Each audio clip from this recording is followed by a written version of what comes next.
चलिए सवाल है आपका नेक्स्ट। प्रोटॉन 1H1 की बम्बार्डिंग कराई जाती है 100 ग्राम लिथियम के ऊपर 3Li7 के ऊपर और उसको बनाया जा रहा है लिथियम में हीलियम में। तो कैलकुलेट करना है रिलीज एनर्जी, कितनी ऊर्जा बनेगी, प्रोड्यूस होगी। उसके लिए सबको लिथियम 3Li7 2He4 1H1 इनके सबके करस्पॉन्डिंग आपके दिया गया है कि कितना इनका सबका न्यूक्लियाई का मास होता है वो दिया है, और एक की करस्पॉन्डिंग एनर्जी बताया है, उसके इक्विवेलेंट और अवोगाद्रो नंबर आपको दिया गया है। सवाल ने कहा है प्रोटॉन की बमबारी कराई जाती है, प्रोटॉन की बमबारी कराई जाती है किसके ऊपर? 100 ग्राम लिथियम के ऊपर कराई जाती है। ये लिथियम ले लिया मैंने, मान लो दिस इज 100 ग्राम लिथियम और इसके ऊपर ये प्रोटॉन आके बमबार्डिंग कर रहा है। तो रिएक्शन से पहले तो कौन कौन है? प्रोटॉन है और लिथियम है। उसके बाद किस में बदला जा रहा है इसको? हीलियम में। तो मैं सबसे पहले रिएक्शन लिखता हूं कि रिएक्शन क्या होगी सर। रिएक्शन में मेरे पास है 3Li7, इसके साथ रखा गया है 1H1 गिव्स आउट। किस में बदला जा रहा है इसको? 2He4 में। तो मैंने लिखा 2He4। यहां कितने हैं? 3 1 4 और 7 1 8। ये 4 है मतलब 2 बचा है यानी 2 और He, और देखो 7 1 8 4 है तो ये भी 4, ये हो गया। तो 2 2He4 होगा। तुम लोग एक 2He4 रख के लगा रहे होगे, मतलब तुम लोग चार्ज खा ले गए 2 2 ठीक है ना। 2 रखोगे तो ही लगेगा, नहीं तो नहीं लगेगा। अब तभी तो गलत आया तुम लोगों का। अब आगे ध्यान दे दिया जाता है। अब सबके मासेस पता है, आपका डेल्टा एम निकल जाएगा। डेल्टा एम निकालने का तरीका सबको पता है। डेल्टा एम बराबर मास of reactant minus mass of product, यही कर देते हैं। तो सब लोग लिखने की कोशिश करते हैं sir delta M equal to आएगा इसका मास प्लस इसका मास में से घटाया जाएगा 2 गुणे इसका मास। क्लियर है सबको? तो इसका मास कितना है बताओ जल्दी से, रफ्तार के साथ बताते चलिए। 7.0183 प्लस 1.0081, ये हो गया प्लस में, माइनस कर दिया जाएगा एक बार या 2 बार? 2 बार। 2 गुणे मास ऑफ 2He4 कितना दिया है आपको? 4.0040। बहुत अच्छा, आगे करिए। ये जो 1 2 3 4 1 2 3 4, बहुत अच्छा, डायरेक्ट जोड़िए। 3 1 4 8 8 16 1 0 2 0 7 1 8 है ना, माइनस इधर करिए 0800.8। क्लियर है सबको? कोई दिक्कत? सब्सट्रैक्ट करेंगे तो डेल्टा एम आपका आएगा, अरे कितना आ रहा है डेल्टा एम? 40 कैसे 0.01? 4 में से 0 जाएगा, 4 में से 0 जाएगा तो कितना आएगा? 4। 16 में से 8 गया, 8 ही आएगा है ना। 2 1 बचा, 1 minus 0 1 0 0 0 8 minus 8 0 0.0184 AMU। You are right, तुम्हारा सही है बेटा। क्लियर है सबको? अब आ गया डेल्टा एम, लेकिन आपको क्या बताना है? एनर्जी। एनर्जी कैसे बतानी है? आपके पास एक डेल्टा एम ये है एक एटम के बनने पर खत्म, मतलब डेल्टा एम आपके पास ना जाने कितने एटम है। आपको पता है कितने एटम है? कितने एटम होंगे? अकेला बोला है, क्या लिखा है? 100 ग्राम लिथियम लिया गया है।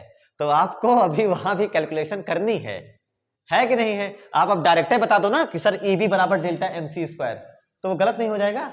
अब आप सबसे पहले तो ये पता करिए एक एटम में इतना डेल्टा एम, तो टोटल कितने एटम से नंबर ऑफ एटम पता करो तो टोटल आपको पता लगेगा, और उसके बाद टोटल एनर्जी, या फिर आप इस एक एटम के पीछे बाइंडिंग एनर्जी बताओ और फिर टोटल एटम पता कर लो, फिर उससे मल्टीप्लाई, जैसा करना चाहो, चाहे पहले करो चाहे बाद में, करना तो है।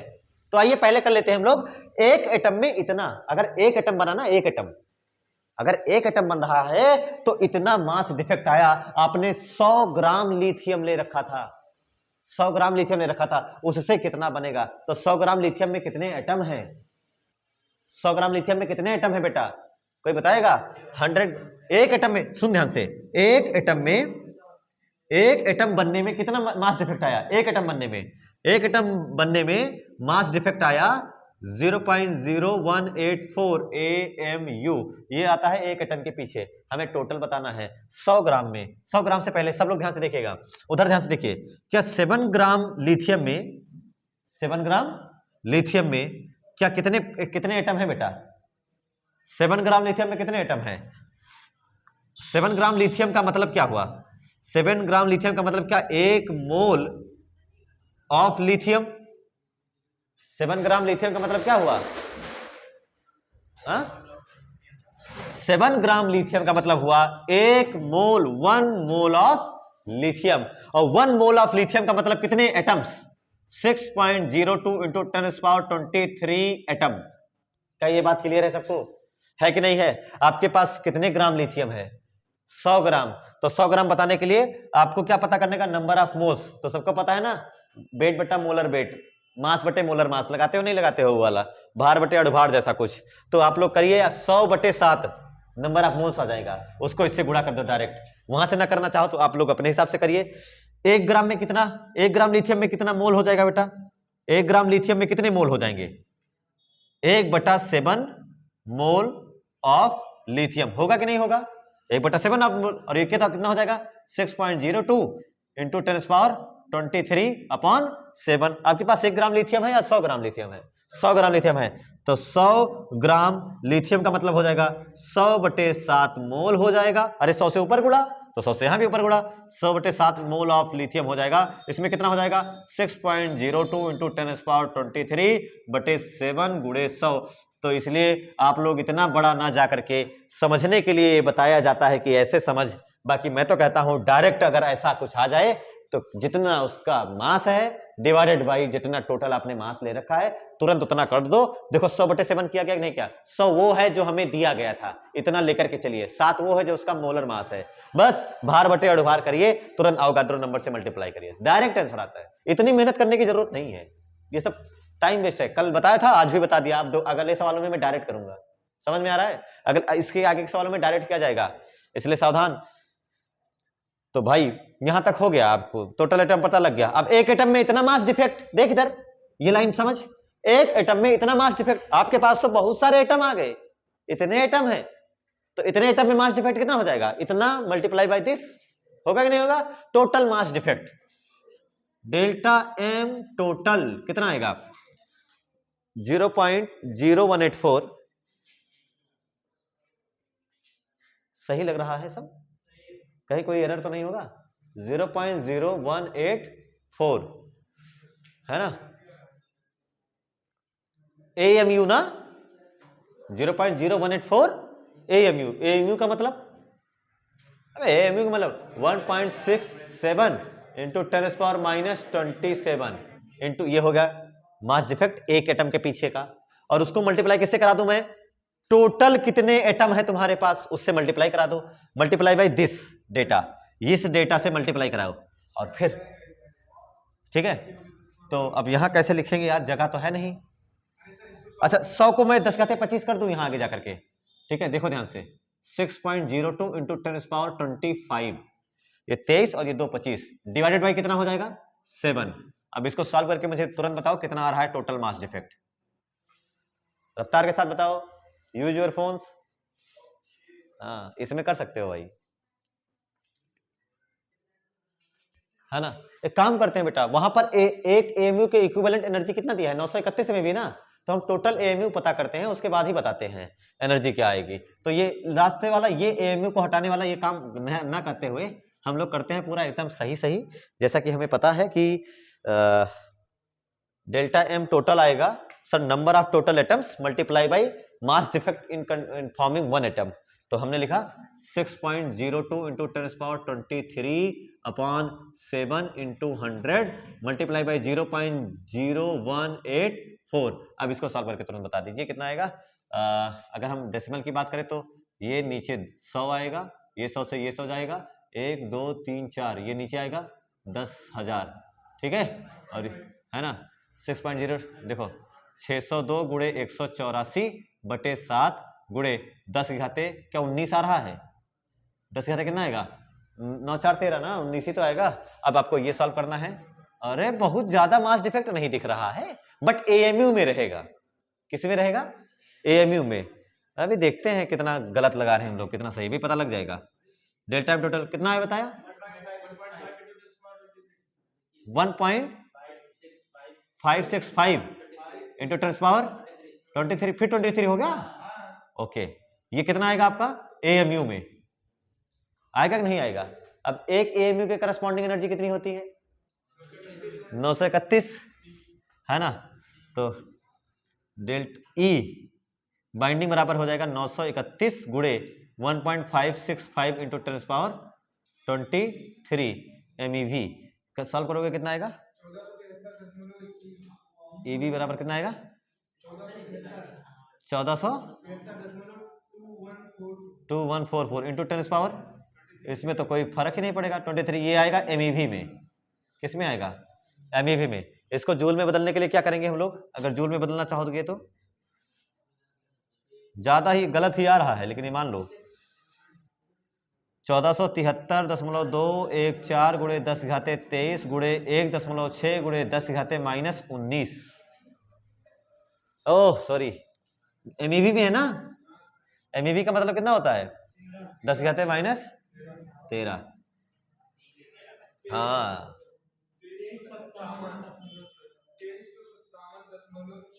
2357.14 इंटू 10⁻, कितना? 10 आएगा ना। तो EV बराबर 1 2 3 इधर लेकर आओगे तो 2.357 इंटू 10⁻13। अरे बेटा इधर लेकर आ रहे हो ना, जबरदस्ती दशमलव ला रहे हो। 13 जूल, ठीक है, ये आ रहा है 2.35 इंटू 10⁻13 जूल। भाई सही आ गया यार, तुम लोग क्या कर दिए। गुड, सही लगाए हो, गुणा भाग सही किए हो तुम लोग मोबाइल की मदद से। ठीक है, ये जूल में सर आया, लेकिन उन्होंने तो पूछा था किलोवाट आवर में बताना है। बुक ने किस में पूछा है? किलोवाट आवर में। अब अगर ध्यान से देखो तो अच्छा, उसके सॉल्यूशन में कैसे लगा है देख रहे हो? उन्होंने पहले क्या किया था, डेल्टा एम एक एटम के पीछे निकाला, उसके बाद इसके करस्पॉन्डिंग बाइंडिंग एनर्जी बताया कि इसके पीछे कितनी खर्चा हो रही है, फिर टोटल एटम बताया, फिर इसका मल्टीप्लाई उस एनर्जी से कराया। तो बात तो वही पड़ेगी ना, चाहे पहले करो चाहे बाद में। उन्होंने पहले कर दिया है, हम लोगों ने बाद में किया, और हमारा भी आंसर वही आ रहा है जो इनका आ रहा है। कितना आ रहा है भाई? इनके पास आ रहा है 2.35 इंटू 10⁻13 जूल। ठीक है, किलोवाट आवर में बदलो तो बताओ कितना आ रहा है। अब हम तो बताएंगे बाद में, पहले आप लोग बताइए। मैं तो बता ही दूंगा, मेरे पास तो सॉल्यूशंस हैं। बता, मिटा दूं ये? किधर वाला मिटा सकता हूं मैं? देख रहे हो कितना कैलकुलेटिव है बेटा, है ना। ये छोड़ के नहीं आना है, ये करके आना है अगर हो पाएगा। नहीं तो वहीं पे ऐसे लिख देना, 931 से गुणा करा देना, इतना लिख देना, और ये MeV वाला तोड़ देना, चाहे गुणा करा पाओ चाहे नहीं, पावर आवर वाला बैलेंस करा के लिख देना जूल, लिख देना किलोवाट आवर, करा लेना एग्जाम वाले। ठीक है, तुम लोगों ने रिएक्शन ने गलत बनाई थी, लेकिन हाँ सबको पता है 1 किलोवाट आवर में कितना जूल होता है। 1 किलोवाट आवर बराबर कितना जूल? 3.6 इंटू 10⁻6 जूल होता है। तो 1 जूल में कितना किलोवाट आवर होगा? इसका उल्टा है कि नहीं है? How many kilowatt hour in 1 joule? 1 joule में कितना किलोवाट आवर होगा? 1/3.6 इंटू 10⁻6 किलोवाट आवर। ये हो जाएगा किलोवाट आवर हो जाएगा। आपके पास इतना जूल है बेटा, इतना जूल है, तो आप क्या लिखेंगे, है ना? Energy in kilowatt, energy in kilowatt hour बराबर क्या हो जाएगा? 2.357 हटा देता हूं मैं, है ना। 2.35 इंटू 10⁻13 अपॉन 3.6 इंटू 10⁻6, ये आ जाएगा किलोवाट आवर में। बदल के दिखाओ कितना आ रहा है? 0.65, 0.65, 77 मतलब 0.66 आ जाएगा ना वो आगे। ठीक है, इंटू 10⁻6 13 कितना आएगा? 7 आएगा ना। ये आ गया किलोवाट आवर में आ गया। अब इसको मैं लिखना चाहता हूं तो कैसे लिखूंगा बेटा? 6.5 इंटू 10⁻6 किलोवाट आवर, या 6.6, 7 हटा देगा तो 6.6 भी हो जाएगा। 6.6 इंटू 10⁻6, गजब डेटा आ रहा है, किलोवाट आवर, है ना। सब या कट का 6, ये लीजिए उतार लेना, है ना। चलिए आपके पास क्वेश्चन है, 92 यूरेनियम 238, 92 यूरेनियम 238, इससे 6 अल्फा निकल गया और 4 बीटा निकल गया। आपको बताना है जो एलिमेंट बनेगा, है ना, जो अब नया आपके हाथ में रहेगा, उसका एटॉमिक नंबर कितना है और उसका एटॉमिक मास नंबर कितना है। 6 अल्फा निकल गया, 6 कै अल्फा निकले? 6 अल्फा, मतलब एटॉमिक नंबर में कितने की कमी आई? 6 दूनी 12, 6 दूनी 12। अच्छा एक सेकंड, 4 बीटा निकला, बीटा निकलने से कौन इफेक्टिव आता है? बीटा निकलने से कौन इफेक्टिव होता है, जेड या ए? जेड ना, इसको ए से फर्क पड़ता है? नहीं, बीटा डीके में जेड ही चेंज होता है। यानी पहले ए बता लो, केवल जिसकी वजह से ये फर्क पड़ेगा। पहले क्या बता दिया जाए? ए। तो ए बताने के लिए भाई अभी तुम्हारे पास कितना है? 238। कितने अल्फा निकले? कितने अल्फा निकले? 6। एक अल्फा निकलने पर कितने का लॉस? एक अल्फा निकलने पर जेड नहीं ए में क्या 4 का? तो 6 निकले तो 6 4 जा 24, 24 घटा दीजिए, कितना आएगा? 214, 214। ए आ गया। अब क्या बच रहा है? जेड। अब जेड के बारे में बात करें, अभी जेड कितना है? 92। अभी कितना है? 92। कितने अल्फा निकले? 6। तो क्या -12 माइनस कितने बीटा निकले? क्या बीटा निकला? क्या बीटा निकलने से गेन होता है? तो क्या +4? लग गया सवाल। कितना आएगा? 12 में से 4 गया 8, 92 में से 8 गया क्या 86? 86 84 84 84। लीजिए आ गया, बता लो। चलिए सवाल आपका है कि 90 थोरियम 232 है और वो उसको कन्वर्ट कर दीजिए डीके करा करा के, क्योंकि सबको पता है। देखो सवाल कॉन्सेप्ट भी समझाने आया है। डीके होगा तो कहां पे जाके रुकेगा? डीके अगर होगा तो कहां पे जाकर स्टेबल होगा? रेडियो एक्टिव सब अनस्टेबल होते हैं और 82 पर आने पर ही सब रुकते हैं। तो थोरियम यूरेनियम से आया, थोरियम, थोरियम से जो भी आता जाएगा वो सब आते आते आते आते कहां पे रुक गया भाई? 82 पे, प्लम्बम पे रुक गया। इसके बाद वाले सब रेडियो एक्टिव होते हैं। तो सवाल ये पूछा है कि बताओ कितने अल्फा और कितने बीटा निकलेंगे जिसके वजह से ये होगा। तो सबसे पहले आप मास नंबर चेक कर लीजिए जिसके वजह से कितना अल्फा निकला वो क्लियर हो जाए। क्या कहते हो यार? पहले क्या क्लियर कर ले? क्योंकि बीटा निकलने से ए में कोई चेंज, तो चेक करो कितना अल्फा निकला है। अल्फा कैसे निकलाएगा? ए बराबर सोचो 232 माइनस 208। 232 माइनस कितना आएगा बेटा? 24। 24 मतलब इसका मास नंबर आया कि 24 का डिफरेंस आया। 24 को डिवाइडेड कर 4 से। अरे ए बताने चल रहे हो ना, एक के पीछे कितना होता है? 4। 24 डिवाइडेड बाई 4 मतलब कितना? 6। अल्फा आ गया 6 अल्फा। कितने अल्फा आ गए? 6 अल्फा। अरे तो पिछला वाला सवाल है, अब उसमें भी 6 अल्फा आया था। अब बीटा चेक करो। अच्छा 6 अल्फा निकला तो 90 में से कितना घटा? 6 अल्फा निकला, 90 में से कितना घटा?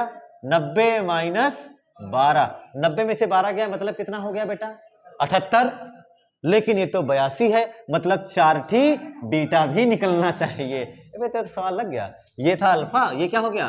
बीटा, तभी तो 82 आएगा। लग गया सवाल कि नहीं लग गया? आसान था। 6 अल्फा 4 बीटा है तो पुराना ही सवाल था। 1 ग्राम यूरेनियम 235 के विखंडन में कितनी एनर्जी रिलीज होगी? 1 ग्राम 235 के, सबको पता है यूरेनियम 235 के एक एटम में कितनी एनर्जी मिलती है? याद है सबको फिजन का? फिजन और फ्यूजन पता है ना? फिजन में कितनी मिलती है? फ्यूजन में, विखंडन में 200, लगभग 200 में भी मिलती है। और फ्यूजन में ड्यूटेरियम के संलयन में, ड्यूटेरियम के फ्यूजन में 21.6 लगभग। याद आया होगा। तो सबको पता है यूरेनियम 235 के एक एटम में एनर्जी, यूरेनियम 235 के एक एटम में, एक एटम के विस्फोट में, एक एटम अगर टूट रहा है तो एक एटम के फ्यूजन में कितनी एनर्जी मिलती है? विखंडन में यूरेनियम 235 के एक एटम के विखंडन में मिलने वाली ऊर्जा है लगभग 200 MeV होती है। आपसे तो कितना बोला है? 1 ग्राम यूरेनियम 235 लीजिए। तो 1 ग्राम यूरेनियम 235 में पहले मुझे ये बताइए कि कितने मोल होंगे, मतलब कितने एटम होंगे। तो 1 ग्राम, मैं देखो डायरेक्ट बता रहा हूं, वही याद कर लो सब लोग। डायरेक्ट करूंगा इस वाले सवाल में, पिछले वाले में मैंने किया था, करके दिखाया था इतना बड़ा। इस बार मैं डायरेक्ट करूंगा। 1 ग्राम यूरेनियम 235 में कितने एटम होंगे बेटा? में एटम बराबर आप लोग लिखेंगे सीधे, कुछ नहीं, 6.02 इंटू 10⁻23 गुणे कितना आपने ले रखा है 1 डिवाइडेड बाई कितना उसका मास है 235। समझ में आया होगा ये? कहां 235? अरे गोली मारेंगे सही लिखा है। ये हो गया, इतने एटम आ जाएंगे।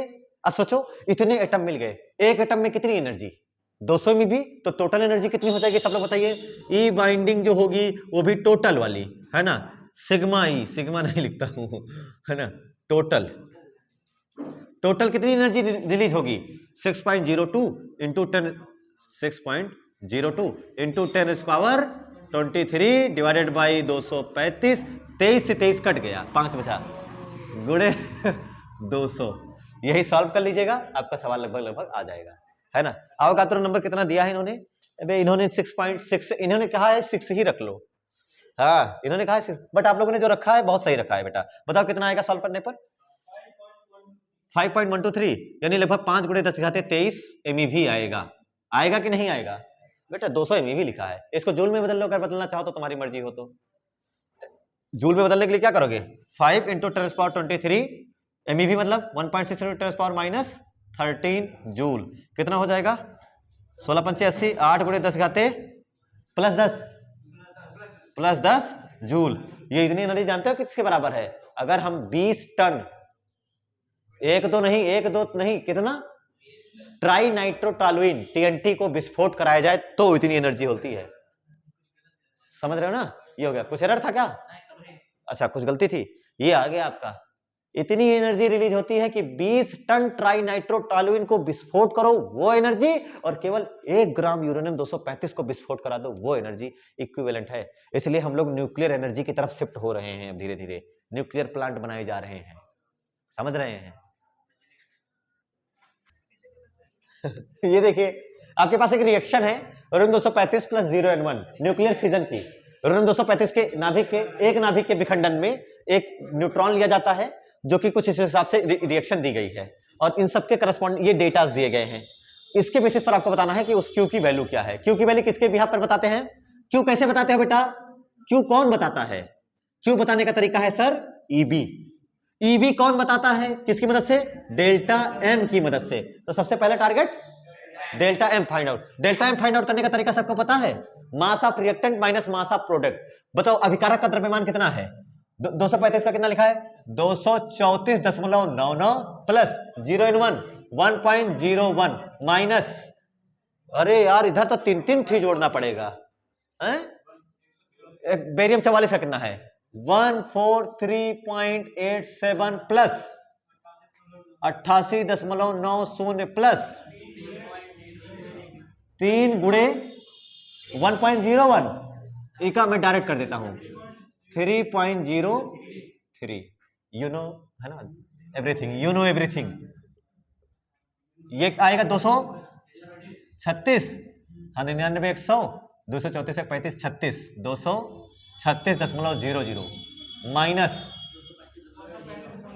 235.80, डेल्टा एम आएगा 0.20 AMU। सबको पता है सर ईबी बताने का तरीका हमारे पास है डेल्टा एम, अगर AMU में होता है तो हम सीधे 931 से गुणा करा देते हैं और MEV में आंसर दे देते हैं, है कि नहीं है। तो ईबी डेल्टा एम AMU में कितना है 0.20 इंटू 931, कितना आ रहा है बेटा 186.20 MeV हो गया।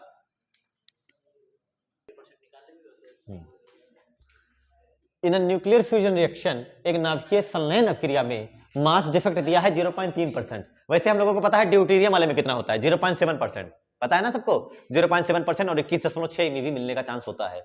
इसमें हमें दिया गया है एक नाभिकीय संलयन में आपको जो द्रव्यमान क्षति है मास डिफेक्ट 0.3% हो रही है, तो 1 किलोग्राम मास दे दिया गया, कहा गया इसके संलयन में कितना होगा, तो 1 किलोग्राम मास में से 0.3% तो डिफेक्ट में चला जाएगा। तो हम लोग निकाल लेते हैं डेल्टा एम कितना आएगा बेटा, टोटल डेल्टा एम क्या हो जाएगा सर 1 इंटू 0.3/100, यही तो होगा, टोटल आ जाएगा आपके पास कितना हो जाएगा, मतलब 3/1000, 3/10 हटेगा नीचे गिर जाएगा, 3/1000 मास डिफेक्ट आया है कि नहीं है, वो भी केजी में, क्योंकि 0.3 और 1 kg लिया जा रहा है यहाँ पर केजी, ये आ गया आपका। अब एनर्जी बताना है तो चाहे एमईवी में बता दो, चाहे आपके एएमयू में बदल लोगे तो फिर देर लगेगा। सीधे बताते हैं, बताओ क्या बताएंगे, EB equal to delta M, हाँ डेल्टा एम सी स्क्वायर, क्योंकि ये एएमयू में नहीं दिया था ना, केजी में दे रखा था, तो हमने डायरेक्ट सोचा कि वही एम सी स्क्वायर लगाते हैं।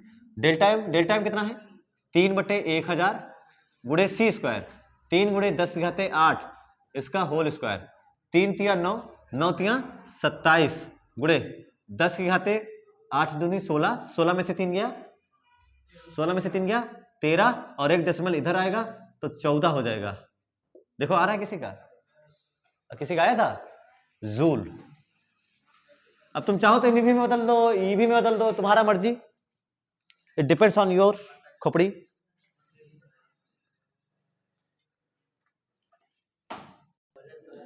सवाल यह है, अगला सवाल, एक रिएक्टर के पावर दी गई है 4 मेगावाट, है ना, 4 मेगावाट, 4 गुणे 10⁶ वाट आपको एक रिएक्टर है जिसकी पावर दी गई है।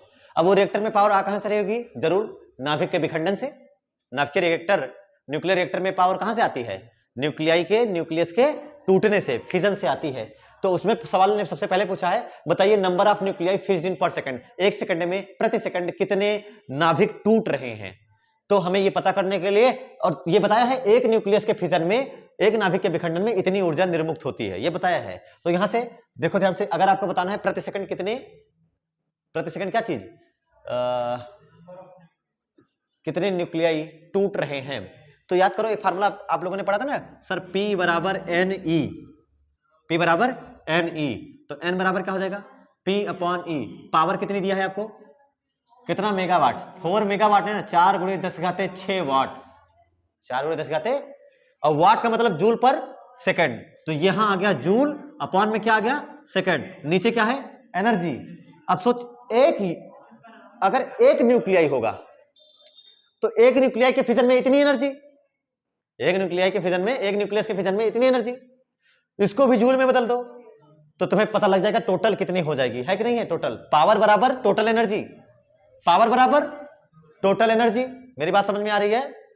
तुमको अगर ये समझने में दिक्कत आ रही है तो समझो ध्यान से, जिनको ये नहीं समझ, सर ये क्या कर रहे हैं, पता नहीं कैसा जादू मंत्र कर रहे हैं, रट के आए हैं क्या, देख इधर, पावर बराबर टोटल एनर्जी, यही तो लिखोगे ना, पावर बराबर N × E, टोटल एनर्जी बराबर पावर। लेकिन ये टोटल एनर्जी पावर कैसे बराबर हो सकते हैं, क्योंकि सर ये n नंबर नहीं है बल्कि नंबर ऑफ न्यूक्लियाई है ना, जैसे फोटोनों की संख्या पर सेकंड में होती थी ये, तो number of nuclei fissed in 1 second, per second में है, यानी ये क्या है, नंबर ऑफ न्यूक्लियाई इन पर सेकंड है, ये भी क्या हो जाएगा, जूल। अब ध्यान से देख, अब आप लोग सोचिए टोटल पावर कितनी हो रही है आपके पास, टोटल पावर कितनी है, 4 गुणे 10⁶। अब सोचो, हमें पता ही नहीं है ना कि कितने न्यूक्लियाई टूटे, पता है क्या, हाँ, लेकिन सर एक न्यूक्लियाई के टूटने पर कितनी एनर्जी, 200 MeV, तो ऐसे n न्यूक्लियाई टूटे होंगे तो टोटल एनर्जी आई होगी वो इसके बराबर रही होगी, यही तो लॉजिक है यहाँ का।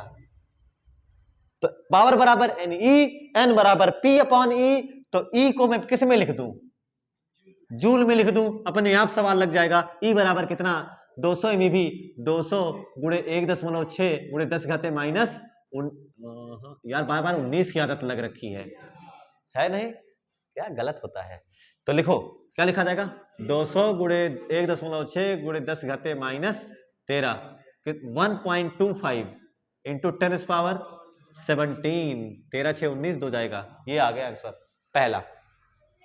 अभी इसका दूसरा खंड बचा है, फिर तीसरा बचा है, दूसरा कैसे करोगे, दूसरा लगाइए सब लोग, पहला तो लग गया, देख रहे हो पहला किसने आसानी से लग गया, आप लोग सोच रहे थे इतनी देर से अरे कैसे लगाएंगे, मैं बता रहा था, तुमको हिंट भी दिया था मैंने कि आप इसी फार्मूले से जा सकते हैं। ये हो गया है ना, पावर जूल पर सेकंड है, जूल तो ये हो गया, और ये क्या चीज है, पर सेकंड, तो जूल पर सेकंड ही तो वाट होता है, ये हो जाएगा, और टोटल एनर्जी निकल गई यहां से, P बराबर NE। दूसरा वाला देखो सब लोग, क्या बोला है सवाल ने, डेल्टा एम इन पर आवर, डेल्टा एम इन एक घंटे में कितनी डेल्टा एम हो रही है। अब डेल्टा एम बराबर कैसे बताते हो सब लोग, कोई रिएक्शन से बताओगे, कोई रिएक्शन से बताओगे, है कौन रिएक्शन डेल्टा एम बताने का, रिएक्टेंट माइनस प्रोडक्ट करोगे क्या, तो डेल्टा एम बताने का और कौन फार्मूला है धरती पर, E/डेल्टा एम, डेल्टा एम बराबर E/ΔE/c², तो हमें एनर्जी पता लग जाए, हमें क्या पता लग जाए, एनर्जी अपॉन सी स्क्वायर से भाग दे देंगे, सवाल लग जाएगा। तो डेल्टा एम बराबर, मुझे डेल्टा एम पूछा है, मैंने लिखा सर डेल्टा एम बराबर ई अपॉन सी स्क्वायर। क्या सी सबको पता है, 9 गुणे 10 घाते 16 सी स्क्वायर।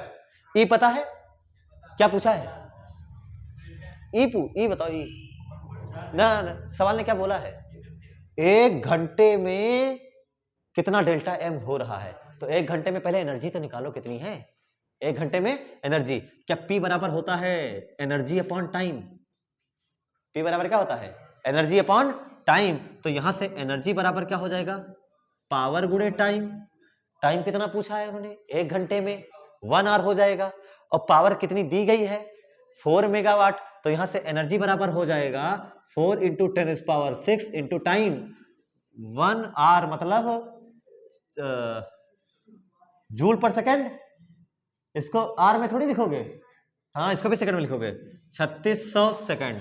अब हो जाएगा जूल पर सेकंड, सेकंड सेकंड कट जाएगा, जूल आ जाएगा। चलो लिख लेते हैं, और जो कटेगा देखेंगे। हाँ 9 चुके 36 कट रहा है, देख लो क्या लिखूं मैं यहाँ पर, टोटल पावर, टोटल एनर्जी कितनी आ गई बेटा। इसको लगाने से पहले ये लगा देना यहाँ बीच में, है ना। मुझे जरूरत पड़ी 1 घंटे में एनर्जी नहीं पता है, तो 1 घंटे में कितनी एनर्जी बन जाएगी भाई, ये हो गया। अच्छा मेरा जैसे सवाल है, ये एलईडी 5 वाट की है, इस 5 वाट का मतलब कितना जूल 1 सेकंड में खा रही है, 5 जूल, 5 जूल पर सेकंड। वाट भी सोचोगे कितना जूल खा रही है 1 सेकंड में। अब तुमसे 1 घंटे में पूछ लूंगा तो बता दोगे तुरंत बड़े आराम से, सर 1 सेकंड में 5 जूल खा रही है, तो 3600 सेकंड में कितना खाएगी हम गुणा करके बता देंगे। वही तो आप लोग कर रहे हो अंत में, वही तो किया है कि सर 1 सेकंड में, है ना, वाट 1 सेकंड में इतना जूल खर्चा हो रहा है। आपसे पूछा 1 घंटा, तो आपने गुणा करा दिया, पूरे सारे सेकंड से गुणा करा दिया। तो 4 गुणे 10 घाते 6 गुणे 3600 बटे सी स्क्वायर 9 गुणे 10 घाते 16, कितना आया, डेल्टा एम बराबर आएगा 9 का 9, 9 चौके 36, 4 चौके 16 गुणे 10 घाते 6 8, इधर देखो 6 2 8 और 16 10 घाते -8। लिखना चाहो तो एक 1, जैसे फिजिक्स में लिखा जाता है, फिजिक्स में कैसे लिखते हो, डेसिमल के लेफ्ट साइड केवल 1 डिजिट, तो 1.6 × 10⁻⁻7 किलोग्राम। आप एमयू वगैरह बदलना चाहो तो तुम पगलाओ, बदलना चाहोगे एमयू में, उतारो। देखिए आपके पास रिएक्शन है, एनसीईआरटी का क्वेश्चन नंबर 8 है, ये इंपॉर्टेंट क्वेश्चन है ना। ये 0 N1 नहीं लिखा था, केवल N लिखा था, तो घबराइएगा नहीं, न्यूट्रॉन को ऐसे लिखा जाता है 2He3 + N1, तो 2He4 हो गया, है ना। सवाल ये है कि how long can be a lamp of 100 what can be glow, 100 वाट का कोई लैंप कितनी देर तक ग्लो कर सकता है, चमक सकता है, by the fusion of 2 kg deuterium, 2 kilogram deuterium के संलयन से। 2 किलोग्राम ड्यूटीरियम के संलयन से कोई 100 वाट का बल्ब कितनी देर तक जलाया जा सकता है, अगर ड्यूटीरियम के संलयन की जो रिएक्शन है, ड्यूटीरियम के फ्यूजन की जो रिएक्शन है वो कुछ इस हिसाब से है। तो सबसे पहले तो सबको दिख रहा है कि सर अगर हम 2 एटम, 1 एटम नहीं, कितने, 2 एटम लेकर के फ्यूज करेंगे तो इतनी एनर्जी मिल रही है, मिल रही है कि नहीं मिल रही है। हमारे पास कितने एटम हैं हमें ये पता हो जाए पहले तो सबसे पहले पता 2 किलोग्राम ऑफ 1H2, है ना, कितना लिया है आपने, 2 kg ऑफ 1H2 है, 2 किलोग्राम है 1H2। तो आप सब बताइए 1H2 के 2 ग्राम में, 1H2 के 2 ग्राम में कितने एटम हैं, 1H2 के 2 ग्राम में 6.023 इंटू 10⁻23 एटम है बेटा, है या नहीं है, 2 ग्राम में, एटॉमिक नंबर, एटॉमिक मास के बराबर मैंने अमाउंट लिया ना, 2 ग्राम में इतने एटम है। अब 2 ग्राम में इतने एटम है, अरे तभी तो 1 मोल आएगा ना, 2 ग्राम का मतलब कितना हो गया, 1 मोल, 1 मोल में इतने ही तो एटम होते हैं, ये बार बार किया गया। तो 1 ग्राम में कितने हो जाएंगे, 1 ग्राम में कितने एटम हो जाएंगे, 6.023 इंटू 10⁻23। मैं डायरेक्ट कर सकता था बट दिखा रहा हूं तो क्योंकि तुम्हारी कलम चली नहीं है। 1 ग्राम में इतने एटम हो गए। आपके पास कितना किलोग्राम है, 2 किलोग्राम मतलब कितने, क्या 2000 ग्राम है, यानी यहां भी 2000 से गुणा कर दूं, कितने से गुणा कर दूं, 2000 ग्राम, 2000 गुणे 1 ग्राम, बात तो वही पड़ेगी, 2000 ग्राम में कितने एटम हो जाएंगे, 6.023 इंटू 10⁻23 डिवाइडेड बाई 2 इंटू 2000, मास बटे मोलर मास, देख रहे हो, into Avogadro number is the number of total atoms. सीधे जो मैंने बार बार सिखाया था वही है यहां पर भी। अब ध्यान से देखो तो 2 से 2 कट जाएगा और क्या 3 और 3 26 आ जाएगा, है ना। तो आपके पास टोटल एटम कितने हो गए 6.023 इंटू 10⁻26 आपके पास टोटल एटम हो गए। अब सोचो 2 एटम को खर्चा करने पर उतनी एनर्जी है कि नहीं है, तो इसका मतलब ये तो इतने टोटल एटम है, इसको अगर मैं 2 से भाग करूं तो क्या मुझे पता लग जाएगा कि उसके करस्पॉन्डिंग कितनी एनर्जी, 2 एटम के पीछे उतनी एनर्जी है। ध्यान से देखो अगर तो दो एटम किसके, 2 परमाणु ऑफ 1s2 के करस्पॉन्डिंग कितनी एनर्जी है 3.27 MeV। आपके पास कितने एटम है बेटा, इतने एटम। अच्छा अगर 2 एटम के बजाय मैं 1 एटम लिखूं तो बात वही हो जाएगा, डिवाइडेड बाय 2 हो जाएगा। चाहो तो तुम इसको 2 से भाग दे दो तो पता लग जाएगा कितना फ्यूज हो रहा है, चाहो तो यहां 1 एटम करके लिख लो, उसके बाद उससे गुणा करा लो, बात तो एक ही पड़ेगी।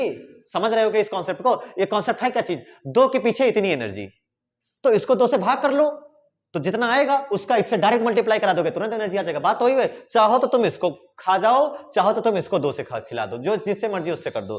तो मैं क्या कर दूं बताओ तुम लोग, यही वाला कर दूं, 1 एटम के पीछे कितनी एनर्जी, 1 एटम के पीछे कितनी एनर्जी हो जाएगी 3.27 अपॉन 2 MeV एनर्जी हो जाएगी। ये बात समझ में आई ना। आपके पास कितने एटम है वहां उतने, 0 है ये नहीं तो 6 गिन लो इसको भी, ठीक है। आपके पास टोटल एटम है तो टोटल एनर्जी कितनी खर्चा होगी, टोटल एनर्जी प्रोड्यूस कितनी होगी, टोटल एनर्जी बताओ कोई कितना आएगा, टोटल एनर्जी कितनी आएगी, सॉल्व भी कर दिया 3.27 upon 2 MeV 1.6 into 10⁻13 into total atom 6.023 into 10⁻26। अब क्या ये जूल में आएगा, क्योंकि MeV को किस में लिख दिया है मैंने, जूल में, तो ये आ गया आपका जूल में। ये बात समझ आई ना।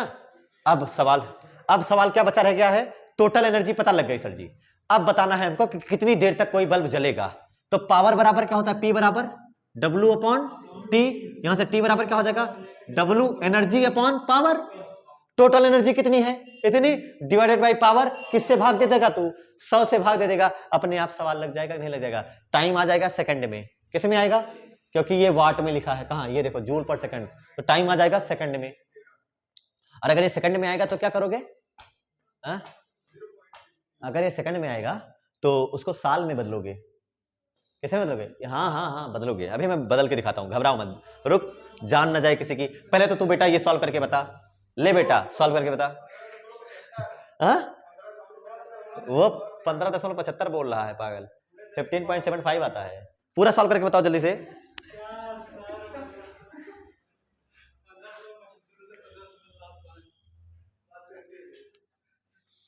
हाँ बात तो सही है, कुछ कट नहीं रहा है,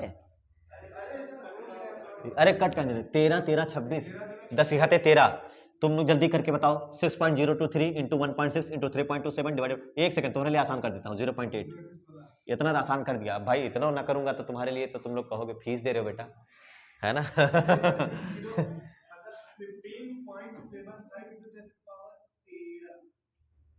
10 पावर प्लस या माइनस, प्लस, यानी अगर मैं इसको देखूं तो ये ऐसे लिखा जाएगा,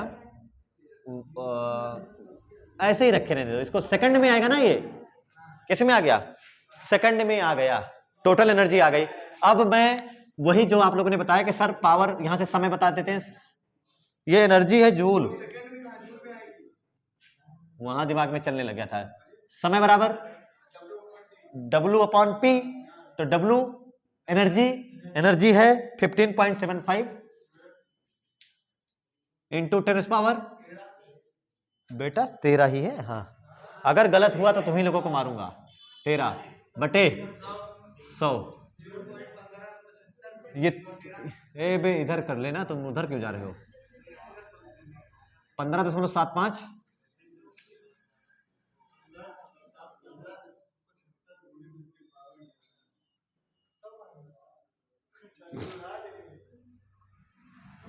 सही है कि गलत है? अभी ये से 11 हुआ, इसको काटने पर क्या आया 11, और ये और हटाएगा तो 9 आ जाएगा। ये सेकंड में आया। अब सेकंड को किस में बदला जाए? साल में। अरे भाई साहब देखो देखो, रुक जा। सेकंड को किस में बदलना है? साल में। कितनी देर तक जल सकता है? इतने सेकंड तक।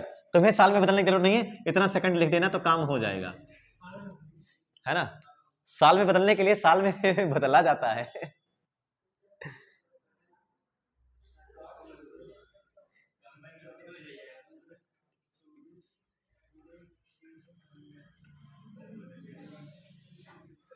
हाँ, सवाल सही ही लगाए हो सब लोग।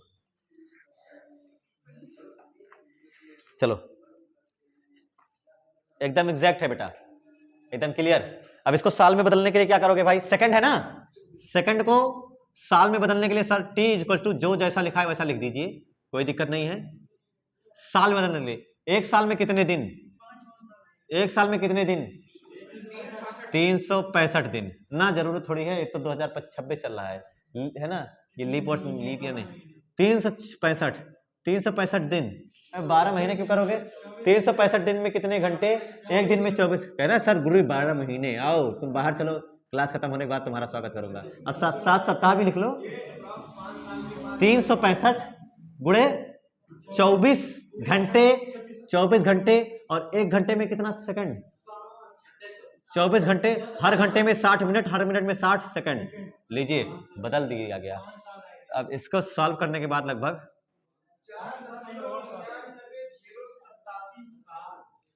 4 पॉइंट कितना आ रहा है? सॉल्व करिए।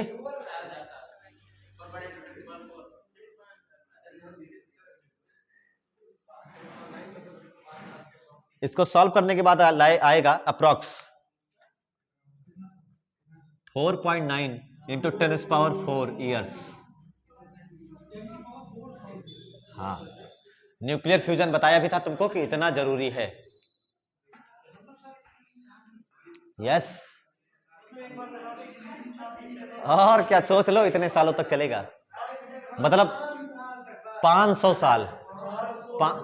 अरे 5 ईयर मान ले, 5 मान लो तो 500 साल। अगर 4.9 को 5 ही मान लो या 4 मान लो तो भी 4 गुणे 10 सिखाते 4, 40,000 साल।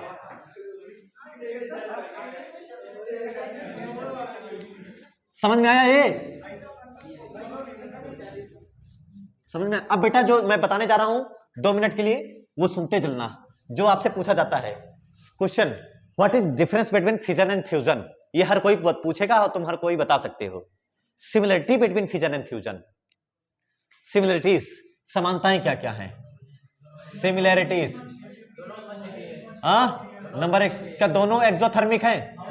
क्या दोनों ऊष्मा क्षेपी हैं? क्या दोनों में कुछ ना कुछ ऊर्जा निर्मुक्त होती है? अच्छा, और दूसरी बात, क्या दोनों में डेल्टा एम होता है नहीं होता है?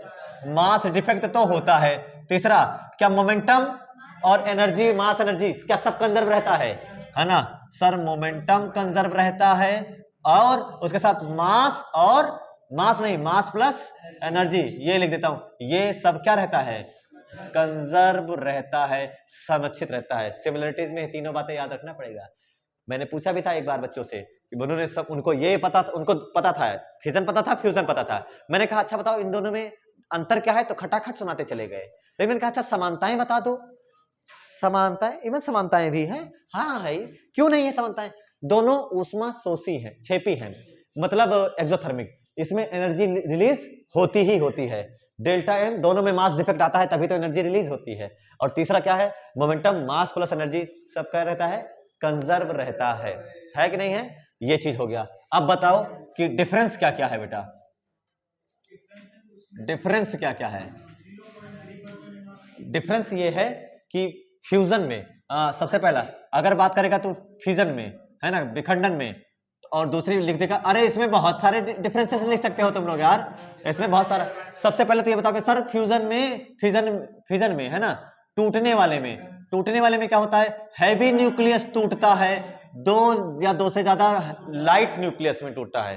फ्यूजन में क्या लिख सकता हूं मैं सर, 2 या 2 से लाइट न्यूक्लियस मिलकर के हैवी न्यूक्लियस बनाते हैं। मैं ये लिख सकता हूं एक यूरेनियम 235 के खंड में 200 MeV मिलती है कि नहीं मिलती है? यहाँ 200 MeV मिलती है और यहाँ मुझे केवल 21.6 MeV मिलती है। लेकिन इसका मतलब ये नहीं है कि फ्यूजन कमजोर है। फ्यूजन कितना ताकतवर है तुम्हारे सामने लिखा है कि नहीं है? कितना ताकतवर है फ्यूजन तुम्हारे सामने लिखा है। 40,000 सालों तक बल्ब जला सकते हो, 100 वाट का जलाते रहो। ये हो गया फ्यूजन और फ्यूजन में दो डिफरेंस हो गया। और मैं क्या लिख सकता हूं सर, यहाँ मास डिफेक्ट कितना आता है 0.1% और यहाँ मास डिफेक्ट 0.7%। हाँ, वही मास डिफेक्ट यहाँ सिमिलरिटी में बता रहा है और वही मास डिफेक्ट यहाँ अलग अलग हो गया कि ये हो गया। और दूसरी बात, इसको हम करा सकते हैं, ये होता है, ये हो रहा है, इसको आसानी से कराया नहीं जा सकता। इसके लिए हाई टेम्परेचर और हाई प्रेशर की रिक्वायरमेंट होती है। And that's all, nuclei chapter यहीं पर समाप्त होता है। आज के लिए इतना ही। नोट्स बनाते रहिए, रिवीजन करते रहिए। शुरुआत करते हैं सेमीकंडक्टर। धन्यवाद।